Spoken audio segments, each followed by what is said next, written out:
နေတဲ့ စပိန်ဘက်မှာ Real Madrid အသင်းကသူတို့ရဲ့နီးပြ Xabi Alonso နဲ့လမ်းခွဲလိုက်ပြီဖြစ်ကြောင်းတရားဝင်ကြေညာခဲ့ပြီး statement ထုတ်လာခဲ့ပြီဖြစ်တယ်။ဆိုတော့44နှစ်ရွယ်ရှိတဲ့စပိန်လူမျိုးကွင်းလယ်ကစားမက Madrid ကစားမဟောင်းလည်းဖြစ်တယ်။ဒါ Bayer Leverkusen အသင်းမှာ2နှစ်ကြာယူခဲ့ပြီးဒီရာသီစမှ Carlo Ancelotti ရဲ့နေရာကိုအစားထိုးခဲ့ရပြီဖြစ်တယ်။ဒါ Real Madrid အသင်းကိုရောက်လာပြီးတဲ့အချိန်မှာဒါ Xabi Alonso ဟာအသင်းအတွင်းမှာ dressing room ထဲမှာအဆင်မပြေမှုတွေရှိတယ်။နောက်သူကိုယ်တိုင်အသင်းရဲ့ကစားသမားတွေနဲ့စွမ်းဆောင်ရည်ပိုင်းကိုအကောင်းဆုံးစွမ်းဆောင်နိုင်ခြင်းမရှိလို့ Madrid အသင်းရဲ့ကစားပုံနဲ့ခြေစွမ်းကတရားတီလုံးမှာဝေဖန်ပြစ်တင်ခံရတာဖြစ်တယ်။ဆိုပြီးခဲ့တဲ့ဒီဇင်ဘာအစပိုင်းမှာ Real Madrid က Xabi Alonso ကို3ပွဲ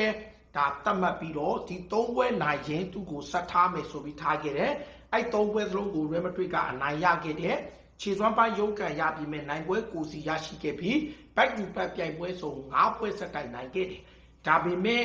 El Clasico ရဲ့ Super Cup Final ဖြစ် Saudi Arabia မှာမနေ့ကကစားခဲ့တဲ့ပွဲမှာ